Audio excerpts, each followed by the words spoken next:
Hello, and I welcome you all. This is the third lecture in the lecture series for microeconomics, which is the part of IBBI syllabus.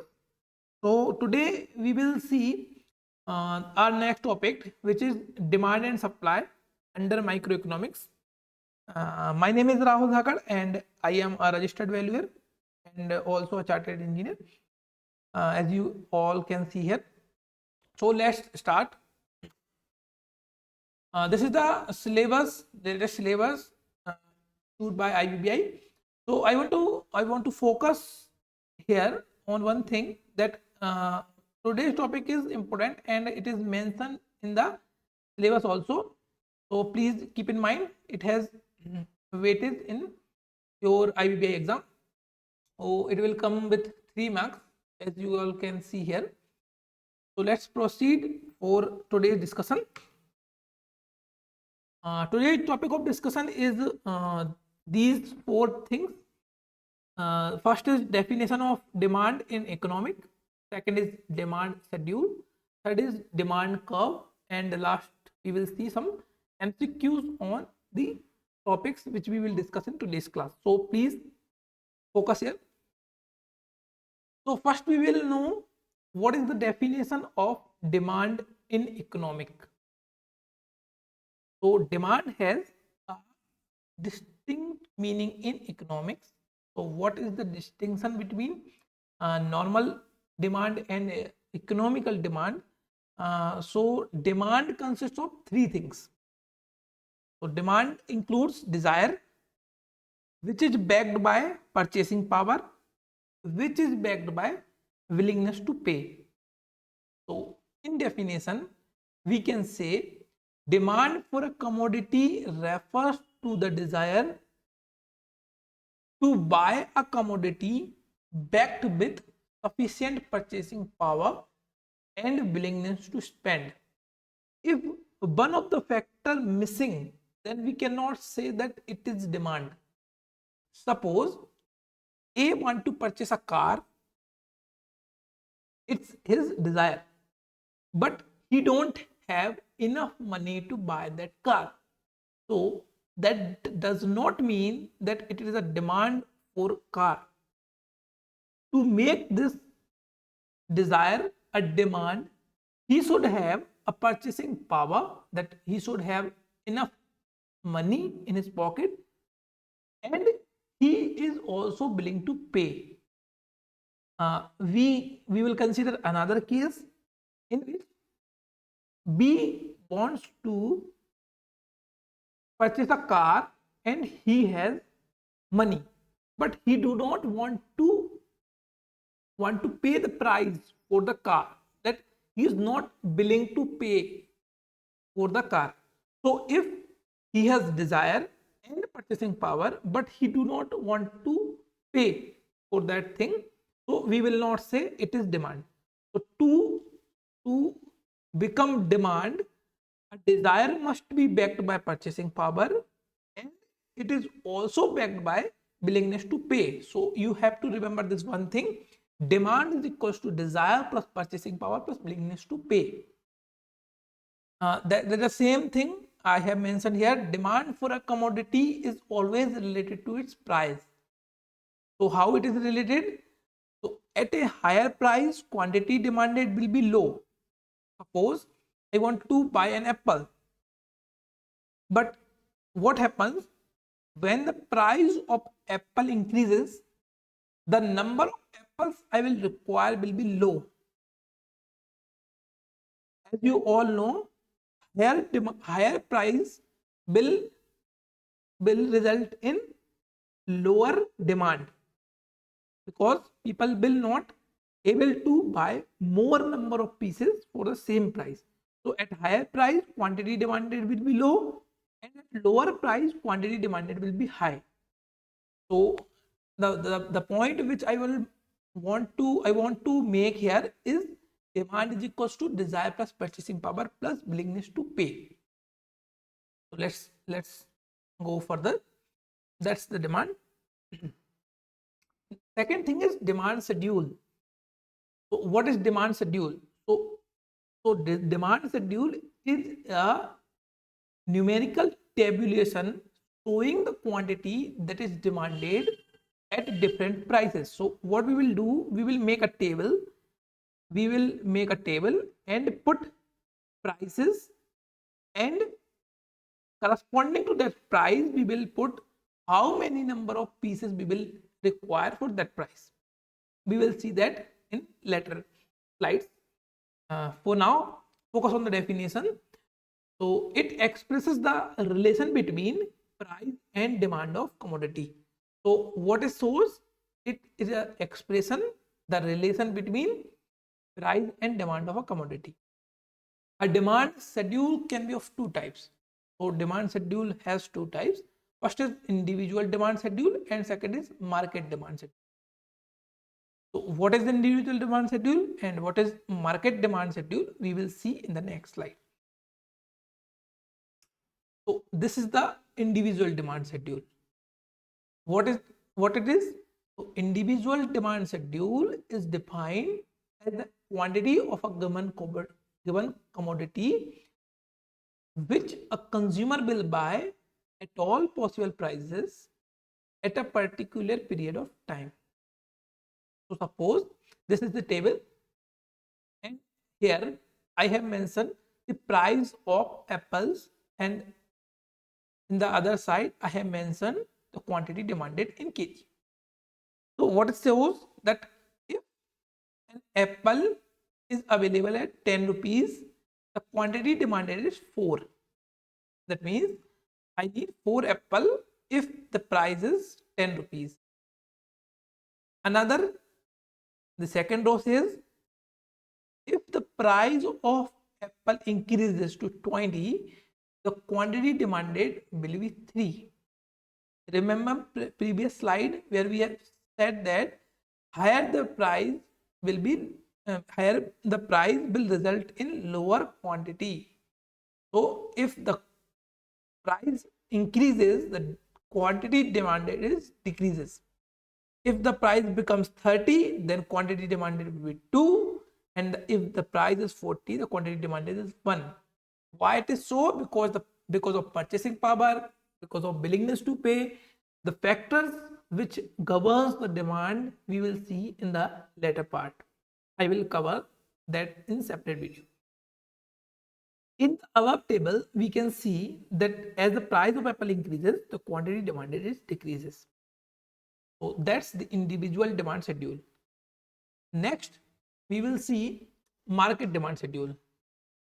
So market demand schedule, in every market, there are several customers of a commodity.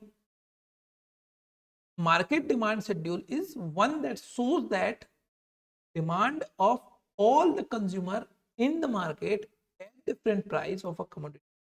So what we do here, we add the demand at different prices to get market demand. We can understand it by this table. So the price of an apple is N. Quantity demanded by Ravi, this is the customer A, whose name is Ravi. Quantity demanded is 4, and Sahil's demand is 5. This is another customer which demand 5 apples at price 10 rupees. So total market demand, or we can simply say market demand, will be 4 plus 5, which is 9. And number of consumer may come in the market. So market demand gives cumulative demand, and individual demand gives individual demands. Okay. And if the prices of apple becomes 20, that is increase in the price, so quantity demanded will be lower, that is 3, and here 4. So what will be the market demand? That is 3 plus 4 is 5. So market demand adds up the individual demand. This is nothing but the horizontal summation of individual demand. Okay. The table shows the rise in price of apple in a market, demands for the apple.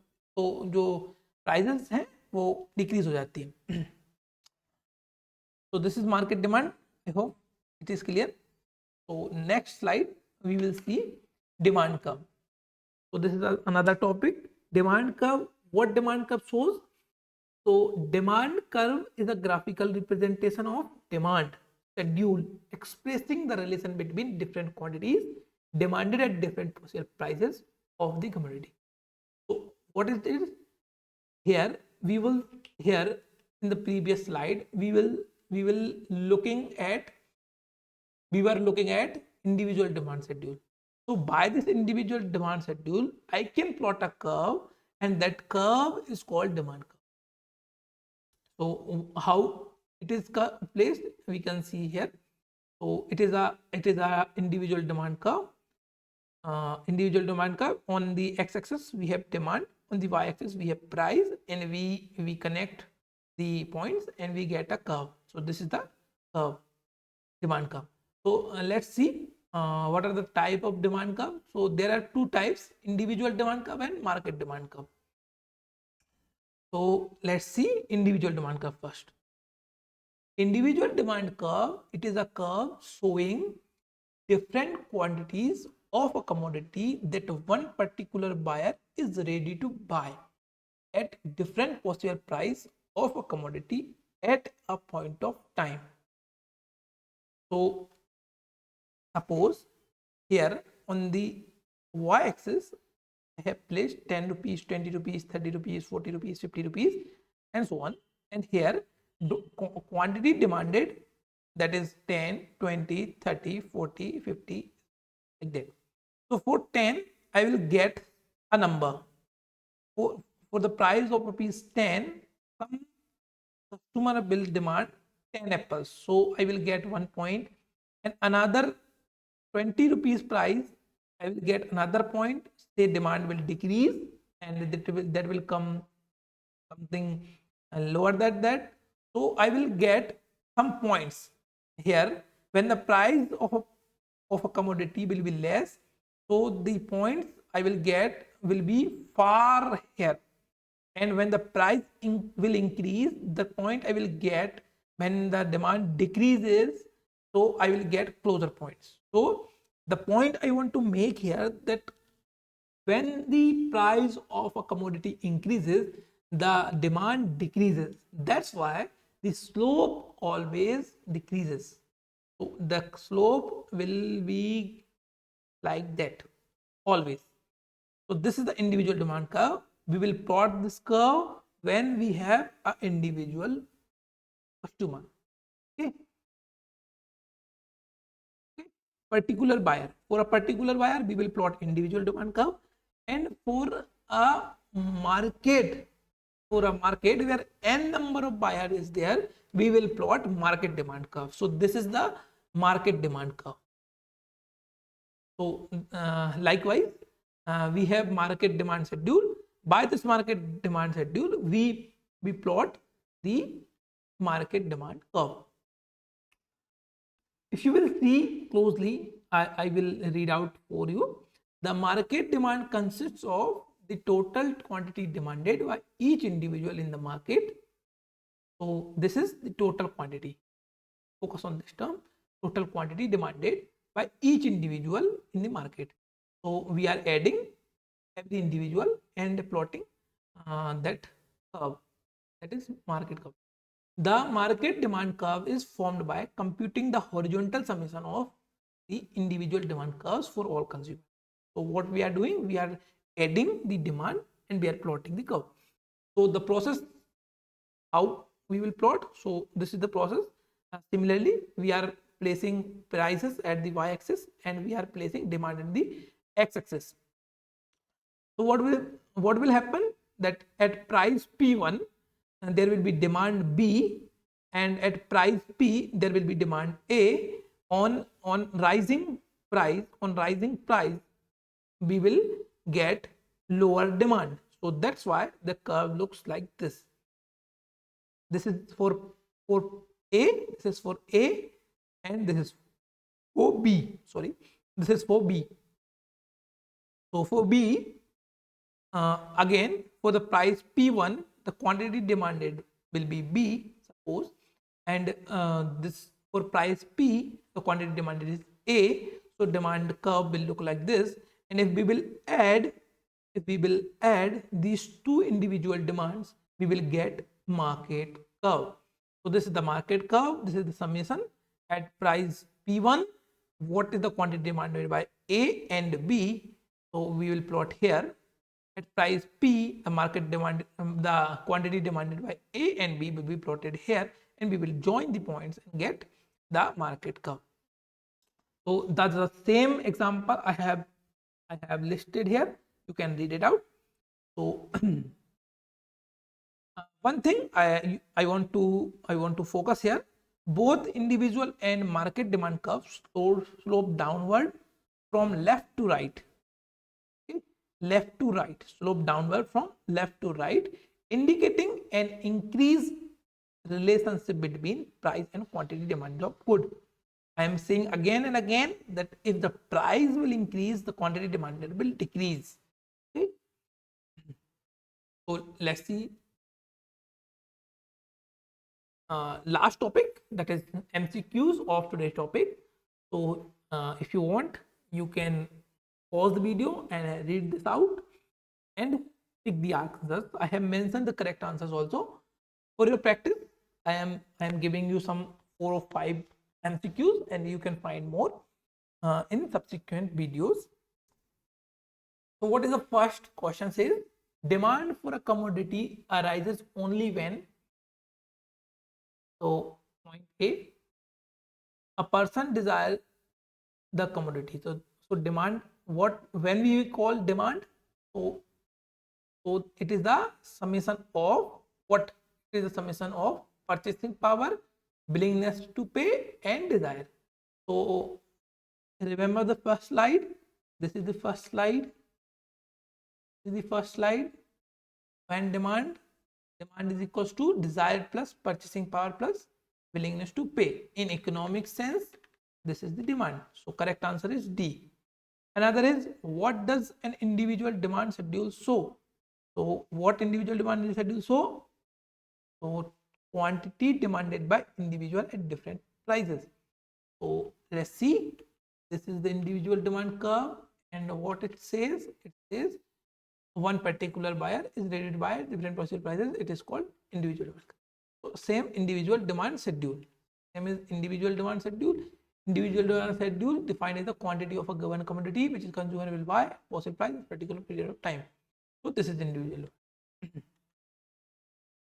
So answer is B. Again, according to the law of demand, when a price of apple increases, the quantity demanded decreases. So when the price increases, the quantity demanded decreases. The market demand schedule is obtained by horizontal summation of individual demand. As I mentioned here, how we will do this? So we will do this by horizontal summation. So that's the last question for today. Both individual and market demand curve generally slope downward from left to right, because why it is left to right downward? There is an inverse relationship between price and quantity demanded, that is B. So I have mentioned that here both individual and market demand curves slope downward from left to right, indicating an inverse relationship between price and quantity demanded of good. So that's all. Please practice more and more questions so you will get better idea. That's all for today. I hope you like the lecture. Please do subscribe for more such content. And I'm very sorry, I was little busy. That's why it's a bit late. I will try to make regular videos.